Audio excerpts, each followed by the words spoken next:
Okey, kalau anak-anak ingat lagi, sistem pencernaan tadi dalam video yang pertama, sistem pencernaan ini dia melibatkan beberapa organ, ya. Pencernaan makanan kan. Jadi makanan, bismillahirrahmanirrahim, kita makan. Okey, organ yang pertama yang terlibat dalam sistem pencernaan adalah mulut. Turun ke bawah nak sampai ke perut ini, daripada mulut ke perut ada satu laluan yang dinamakan sebagai esophagus. Okey, esophagus ni tak sama dengan trachea tau. Jangan lupa, trachea lain. Trachea dia ada laluan lain, iaitu untuk sistem respirasi. Tapi untuk esophagus dia khas Allah ciptakan, Allah Subhanahu Wa Taala ciptakan esophagus ni khas untuk laluan bolus makanan. Okey, bolus makanan ni apa dia? Makanan yang kita dah kunyah-kunyah tadi, yang dah mengalami pencernaan fizikal dekat mana? Dekat mulut tadi. Okey, makanan dari mulut. Organ yang pertama, esophagus. Yang kedua, 3 perut. Ini adalah perut Yang ni gambar yang comel ni macam bentuk kacang ni adalah perut. Kecil je perut kita. Turun. Ni bukan panjang tapi sebenarnya cikgu buat panjang ni disebabkan nota cikgu ni. Cikgu tak nak kacau kalau cikgu buat pendek. Sepatutnya dia pendek je tau. Duodenum ni. Duodenum ni pendek je sebenarnya. Tak panjang macam cikgu buat ni ya. Okey. Duodenum ni adalah bahagian daripada usus kecil, di mana dekat duodenum ini kita ada pancreas. Ini adalah pancreas. Cikgu tak labelkan kat sini Ini adalah pancreas. Okey, pancreas ini akan merembeskan 3 jenis jus. Jus tersebut dan enzim tersebut adalah enzim untuk karbohidrat, protein dan juga lemak. Okey, dia ada enzim dia. Nanti kita akan tengok dekat sini nanti ya. Kita akan tengok dekat sini.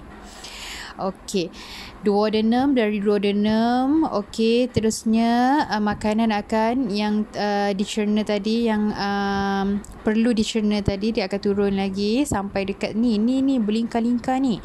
Berlipat-lipat ni adalah apa? Usus kecil. Usus kecil kita ya. Jadi usus kecil ni adalah organ untuk sistem pencernaan. Okey, start over balik boleh.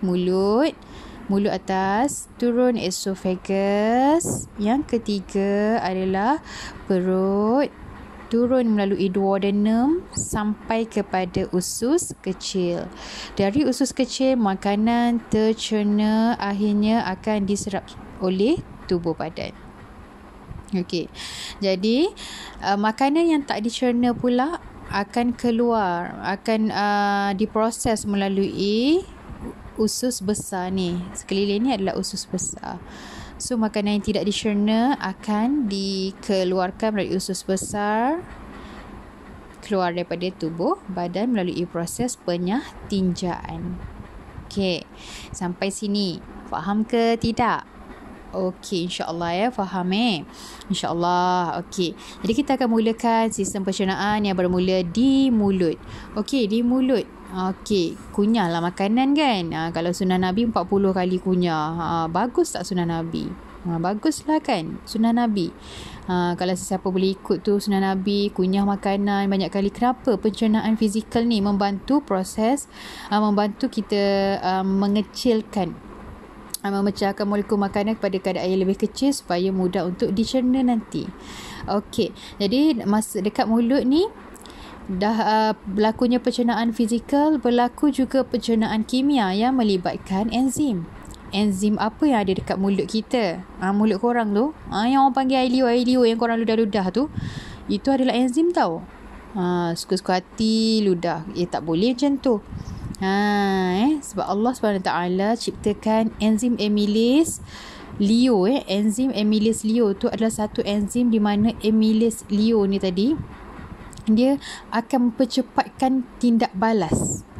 Enzim apa-apa sahaja enzim dia akan mempercepatkan tindak balas untuk proses pencernaan makanan. Kalau enzim tiada, maka pencernaan menjadi lambat, memakan masa yang lama, menjadi kurang efektif kalau tiada enzim. Jadi Allah sayang kat kita, Allah ciptakan dekat mulut kita ada enzim amylase untuk membantu proses pencernaan kanji. Okey, jadi dekat mulut hanya ada satu jenis pencernaan sahaja, iaitu pencernaan kanji, iaitu karbohidrat lah kategori dia. Okey, jadi kanji tadi yang kita makan macam apa? Apa contoh makanan yang ada kanji tadi? Yang akan dicerna di mulut. Nasi, lagi bihun, kuih tiaw, apa lagi? Macam-macam lah yang korang kata dia adalah kanji.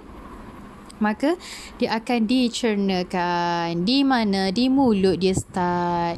Okey, jadi kanji sahaja yang akan dicernakan terlebih dahulu ya. Kepada apa? Kanji akan dikecilkan, akan ditukarkan kepada maltosa.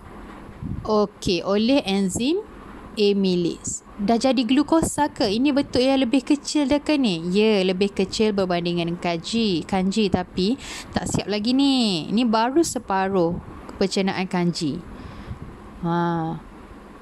Tapi cuba fikir, protein dah dicerna ke belum? Karbohidrat dah protein dah dicerna ke belum? Lemak dah dicerna ke belum? Karbohidrat tadi baru start kan? Baru start enjin kan? Dekat mana? Dekat mulut. Okey, tak apa, kita teruskan lagi.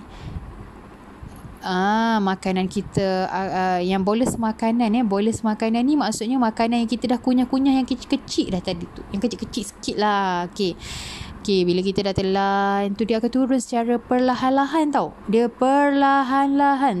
Itu nama tempat dia turun tu adalah esophagus.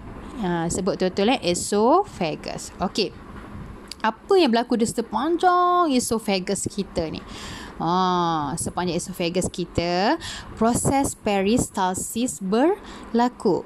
Apa itu peristalsis? Tengok betul-betul ejaan dia peristalsis. Okey, peristalsis ni adalah proses pengecutan dan pengenduran otot esophagus. Okey, maknanya dekat esophagus ni ada otot. Ya, dekat sini ada otot ni. Sini ada otot, sana pun ada otot. So, otot-otot ini yang akan mengecut dan mengendur secara beritma. Bukan berirama, beritma. Beritma ni maksudnya dia ada kala dia. Okey, dia akan kecut kendur sampailah makanan tadi, boles makanan sampai ke perut. Jadi sepanjang esophagus ni, anak-anak semua kena ingat tau, tiada pencernaan yang berlaku. Jadi cuma peranan esophagus ini adalah untuk proses peristalsis, untuk bawa makanan turun dari mulut ke perut. Okey, alhamdulillah makanan dah turun dah sampai ke esophagus. Okey, nak sampai ke perut pula. Okey, dah sampai ke perut. Ada kat sini yang kita namakan sebagai jus gester. Okey, pernah dengar tak gastrik? Penyakit gastrik tu dia berkaitan dengan perut kan?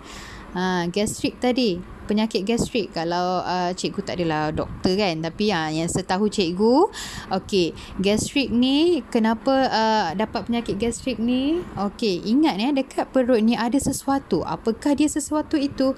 Asid hidroklorik. So asid hidroklorik ini Allah jadi bukan suka-suka hati. Jangan kita salahkan, kenapa Allah cipta asid hidroklorik? Jangan. Sebab apa?